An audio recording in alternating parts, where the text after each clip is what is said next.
نەورۆز لە هەموو گەلی کورد و هەمی تەواهی پیرۆز دەکەم نەورۆزا ئیساڵ وەکتی دەبینێ ڕەوش گەلکی خۆشە و نەورۆزی خۆشە و بۆهار گەلێکە نەورۆزا ئیساڵ جودایە ji ber millet tevahî hatiye serkeftin çêbûne rahetîk aramî heye alem tevahî me rahetîk heye bes rahetiya kêm efrîn nihezira wî hîn geştir bê dema efrîn rizgar bibe.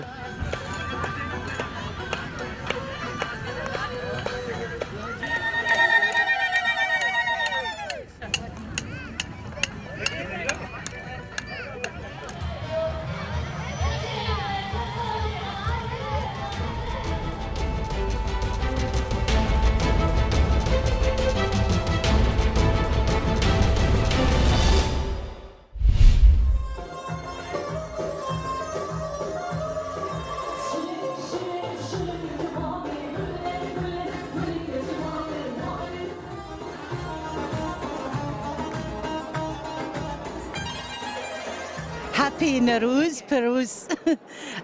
We were very happy to be included today and to come here to join you and to celebrate with the Kurdish people this festivity. We're looking forward to the dancing and to the cultural events that's going to take place.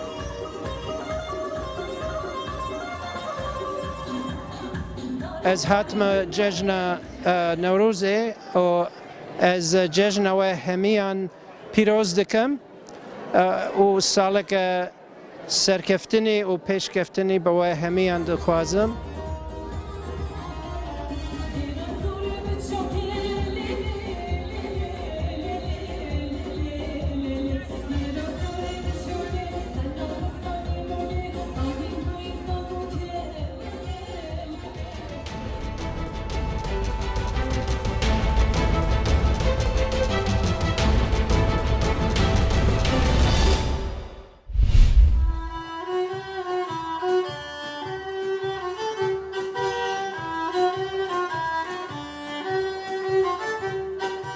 Das Wort Neros kommt, soweit ich zumindest weiß, aus dem Persischen und bedeutet so viel wie neuer Tag. Mit Musik und Tanz wird der Sieg des Frühlings... پیرۆزبای یەکەم لەگەڵی کورد هەر هەمووی و لە خانەوادەکەم حەزەکەم هەموو ساڵێک جەژنی نەورۆژ بەخۆشی بێ و ڕێگامان بڕوە بۆ سەرکەوتن بۆ بەسەرخۆبوونی کوردستان هەموو هیوا و ئاواتم وایە.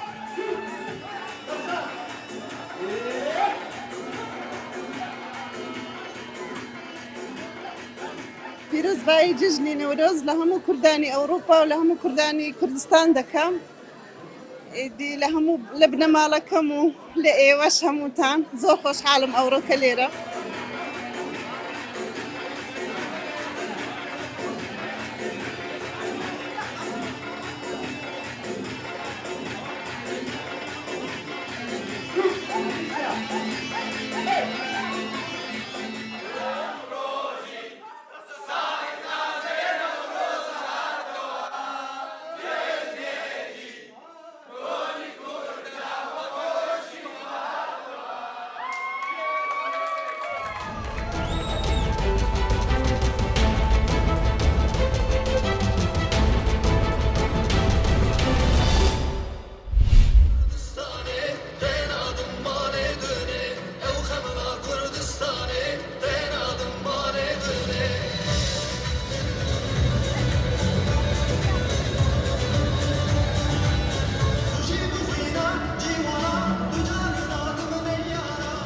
روسیا مسکووا سلاو خالشینم روجاوا روشلات باکور و باشورا ایرول سرناوی هنر خال سرناوی چند خوا لباجار مسکووا ام درکتن شاهیا دولت روسیا و نوروز همو گلمه بدلو جان از پیروز دکم